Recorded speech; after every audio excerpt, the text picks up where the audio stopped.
family, welcome to my show again. This is your host Njo'kiey. Now today we are going to talk about economy, and it will be our last topic for this topic of the 7 pillars of control. I was not good, I've not done economics, I'm not good in economics, so I think, or I believe I don't have too much information about it, but I will try as much as I can. What is economy? What are the benefits of economy? What is it used? Who implements it? Who controls it? Let's start with what is economy. Economy is an area of production, distribution, and trade, as well as consumption of goods and services.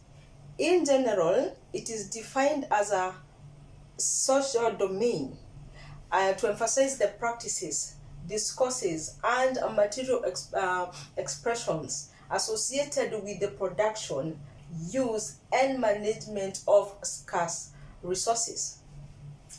Economy comes from the Greek word echo and nomos.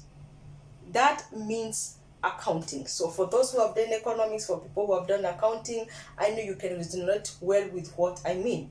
And for those who are not good in this, please bear with me, but I'll try as much as possible to explain in depth.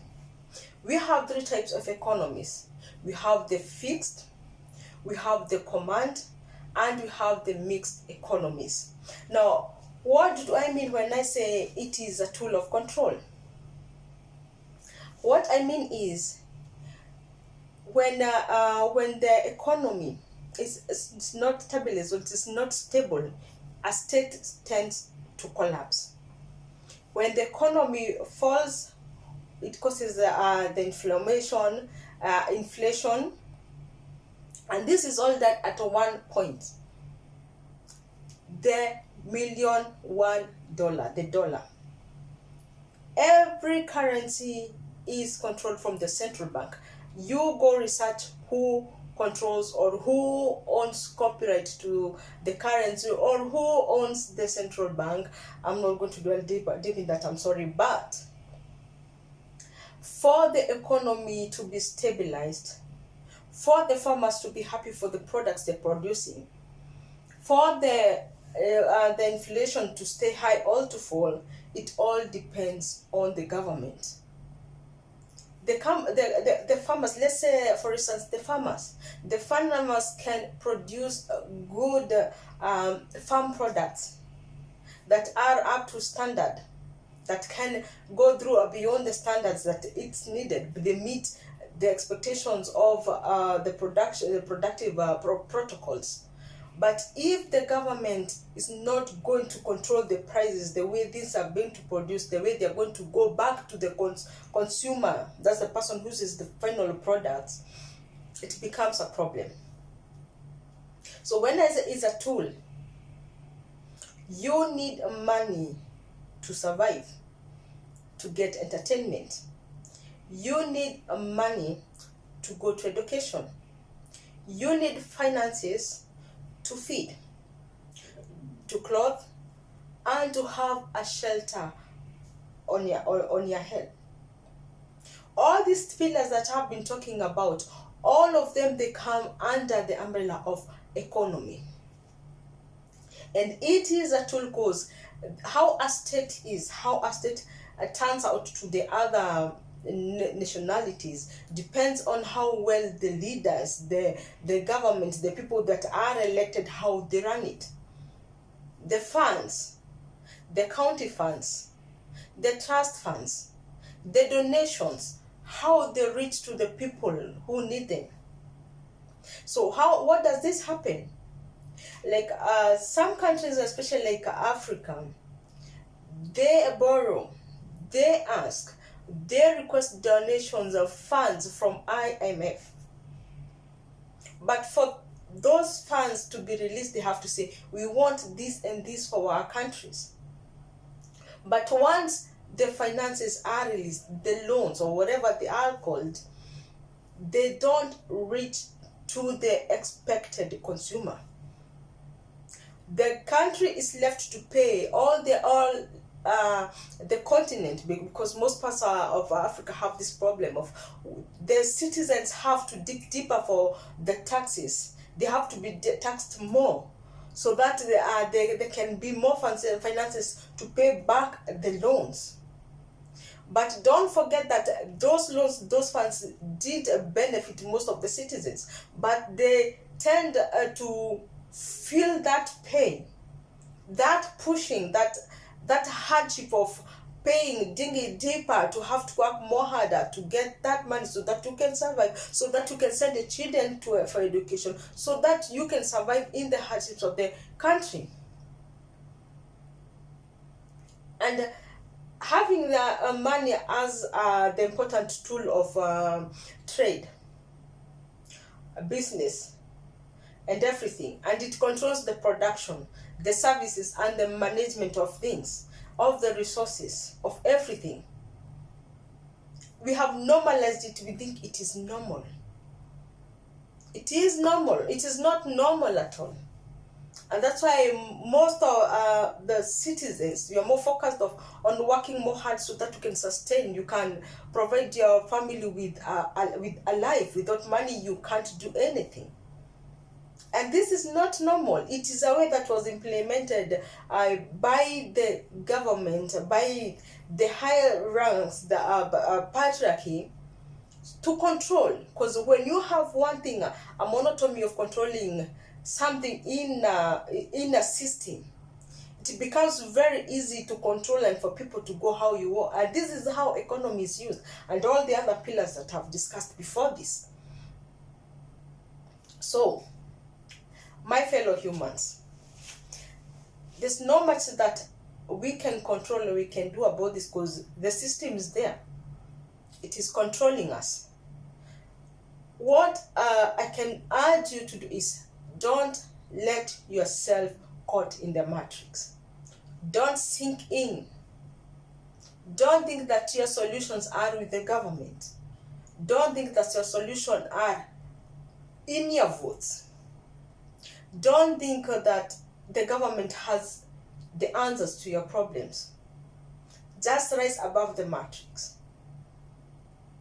Know what is good for you and what's not good. Know who is for you and who is not for you. And this more applies to the normal 190, to people who feel that pain of when the economy is being too bad, when there's too much inflation, when the prices of goods, the prices of fuels, the prices of services, government things, facilities, the prices, they skyrocket. These are the people that mostly I can talk, because there are some people that don't feel that pain. Like the people in the government, they don't feel that pain of you always saying, there's no insecurity, there is the rentals, everything is going high, the school fees is too much. They don't feel that pain. Because as I have said before, they are not there for you. You might think that is a democratic right to vote for them. You might think that you are voting a good leader for a change on how you're going to live, about the economy, the inflation, the schools, the security, the medical health centers and everything, the banks, the production, the mineral, the resources and everything. No. You don't vote for you to have a better life. That is just a program that has been normalized, that we think that is a democratic right, that I need to vote, I need this leader to do this for me. But what we tend to forget is that leader is driving a big cars because you work so hard so that they can cut the tax from you, and you will always be there complaining that the economy is bad, the inflation is not good, the production, the final things that I'm producing, they're not giving anything, I'm not getting any benefits. But do you ever just ask yourself, why is this and this? These are beyond our help. They are beyond many understanding of. Many people don't understand this. But once you open your third eye, Once you start believing what you were taught to believe in and start knowing, once you start observing the things that happens around you, and to question everything that happens around you and within you, you tend to see what the world is. And things that used to excite you, things that used to be like so real to you, you come to realize this, it's all an illusion. It's not real. And you start seeing the world as it is. You start seeing things beyond your physical eyes. And so whenever you observe people, and they talk about economy, about politics, about religion, about education, about leadership, all these things are, let me say, call them social things. You just tend to question yourself, and sometimes you just pity, because many people, they are not even aware that they are in a trance. They are blocked. They put like a cage, mental cage, that they don't see beyond what is beyond the other side. That whatever that is here is what they see. And that's what the people who are our leaders, our church leaders, our parents, they don't see. But once you start to unlearn and questioning everything, you come to wonder, why was I in this, like a sleep, like a slumber? Okay, and life becomes more meaningful. You tend to become more contented and more happy. You no longer become somebody who is more interested in material things, because definitely you know that the state, that how far or how rich you can be, it depends with who is your leader. Talking of that, we can see like there's sometimes the government can freeze your funds, can freeze your bank accounts, because they will look how much you earn and how much you're depositing into your bank, and they can freeze and you can't access your money. That is what I'm saying, control. It's all a bill of control. They take the data, all of the information, so they know this amount of money, how is it getting to this bank account? This person doesn't have that source of income. It's your bank. It's free when you open it. Why do they need to control it? Why do they need to freeze what comes into their bank? It's all control. Money, it's just papers. It is an illusion, and mentally it's something that is mental. It's not real. But many people are yet to know this and understand, because many lack the ability to understand the concept of all things, and how all these material things, all these material illusions are, we make them real. When you believe in an illusion, it tends to be real. And unless you see the truth, nobody can force you to see the truth. Nobody can convince you about that this truth. But the truth speaks. It has a voice. It's up to you to resonate and to know what is the truth. So this is my last topic. We have done entertainment, we have done social media, we have done education, religion, government, economy, and entertainment. This is the last topic, and I'm glad that you have supported me to this point. I'm waiting for your comments below this video. Tell me what you think, what you've learned.